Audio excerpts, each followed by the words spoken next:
সব কষ্টের পেছনে একটাই কথা, আমি অনেক আশা করেছিলাম। কিন্তু মূল কথা হলো, আমরা সবসময় মানুষের উপর আশা করেই বেশি কষ্ট পাই। কেননা আমরা প্রত্যেকটা ব্যক্তি এই কাজটা করে থাকি। আমরা ভুল মানুষের প্রতি আশা করি, বা কোন একটা কাজের ক্ষেত্রে ভুলভাবে এক্সপেক্ট করি। এই বিষয়গুলো আমাদেরকে খুব বেশি ব্যথিত করে। এখন হয়তো অনেকেই বলবে যে মানুষ তো আশা করেই বেঁচে থাকে, কারণ আমরা সবাই বলি যে মানুষ আশায় বাঁচে। কিন্তু এটা একটু ভুল কথা। মানুষ আশায় বেঁচে থাকে কিন্তু কষ্টের মধ্যে দিয়ে বাঁচে। তার কারণ হলো, আপনি যখন ধরেন কোনো একটা মানুষের প্রতি আশা করে থাকেন যে সে আমার জন্য এটা করবে কারণ আমি তার জন্য এটা করেছিলাম, বা আমরা হয়তো কখনো কোনো একটা মানুষের প্রতি এক্সপেকটেশন রাখি যে সে আমাকে বুঝবে বা সে আমাকে ভালোবাসবে, বা সে আমার জন্য আমি তাকে ভালোবাসছি তার মানে সেও আমাকে ফিডব্যাকটা ভালো কিছুই দিবে। কিন্তু আমরা কখনো এই আশাটা করে ভালো কোনো ফিডব্যাক পাই না। সে যে কোনো ব্যক্তি হোক, সে হোক আপনার লাইফ পার্টনার, সে হোক আপনার ফ্যামিলি মেম্বার্স, সে হোক আপনার চলার পথে কোনো শুভাকাঙ্ক্ষী, যেই হোক না কেন। কারণ আমরা মানুষ, আমরা হয় ভুল করব, আমরা হয়তো ভুলে যাব। সো প্রত্যেকটা মানুষই আমরা কখনোই ফুলফিল কারোরই কোনো এক্সপেকটেশন ফিল আপ করতে পারবো না। আর মানুষ স্বাভাবিকভাবেই এই এক্সপেকটেশনটা করতে করতে একটা সময় গিয়ে এতটা বেশি অন্য মানুষের উপর নির্ভরশীল হয়ে যায় মানসিকভাবে, যে সে সর্বদাই কষ্ট পেতে থাকে। তাই আমাদের প্রত্যেকেরই উচিত মানুষকে ভালোবাসা, কিন্তু মানুষের উপর আশা না করা। আমাদের উচিত আমাদের সৃষ্টিকর্তা মানে আল্লাহ তাআলার উপরে সবসময় আশা করা কোনো কিছুর ক্ষেত্রে। কারণ উনি কখনোই আপনার আশাটাকে বিফলে যেতে দিবে না। কিন্তু আপনি আল্লাহর উপর ভরসা না করে, আল্লাহর উপর আশা না থেকে আপনি মানুষের উপর আশা রেখে দেন, সেই ক্ষেত্রে কিন্তু আপনি অবশ্যই আশাহতই হবেন।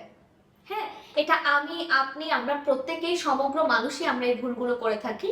তাই আমাদের প্রত্যেকেরই উচিত উপরওয়ালার প্রতি আশা রাখা, এই পৃথিবীতে প্রত্যেকটা মানুষকে ভালোবাসা, কিন্তু মানুষের উপর আশা না রাখা। আমি ঘুরে ফিরে একটা কথা এই জন্যই বারবার রিপিট করছি, তার কারণ হলো আমরা প্রত্যেকেই কেউ না কোনোভাবে মানুষের প্রতি খুব বেশি আশা করি। তবে হ্যাঁ, কিছু মানুষের প্রতি আমাদের অবশ্যই আশা থাকে, তবে সেটাকে আশা বলা যাবে না, সেটা আমাদের অধিকার। যেমন আমাদের লাইফ পার্টনার, কারোর হাজবেন্ড বা কেউ কারোর ওয়াইফ বা সন্তান, প্রত্যেকের ক্ষেত্রে এটা আমাদের অধিকার ভালোবাসাটা পাওয়া।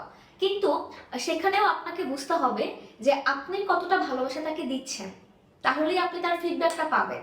এখন যারা পাচ্ছেন না, তাদেরকে বুঝে নিতে হবে যে হয় তার সাথে আপনার কোনো একটা অজান্তে দূরত্ব রয়েছে, বা সে আপনাকে বুঝতে চাইছে না, বা আপনি তাকে বুঝাতে পারছেন না। এটা মূল ফ্যাক্ট।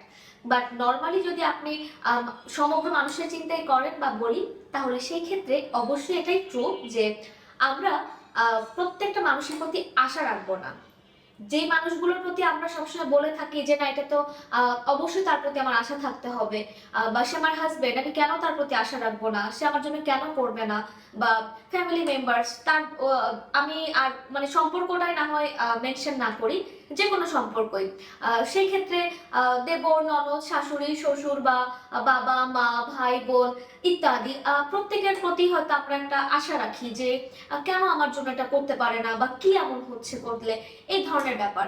কিন্তু এটা আপনাকে বুঝতে হবে যে সবাই আপনাকে আপন ভাবে কিনা। কারণ আপন ভাবতে পারলেই সে আপনার আশাটাকে সম্মান করবে, বা আপনার চাওয়া পাওয়া গুলোকে ফুলফিল করার চেষ্টা করবে।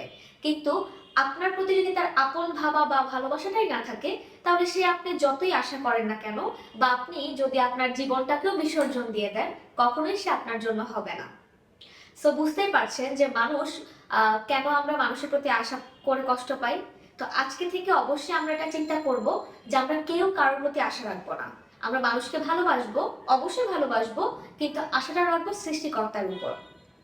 আশা করছি সবারই ভালো লাগে আমার টপিকগুলো। তো আপনাদের যদি কোনো কিছু টপিক আইডিয়া থাকে, অবশ্যই আমাকে জানাবেন কমেন্ট করে। আর কার কেমন লাগে আমার ভিডিও, অবশ্যই কমেন্ট বক্সে জানাবেন।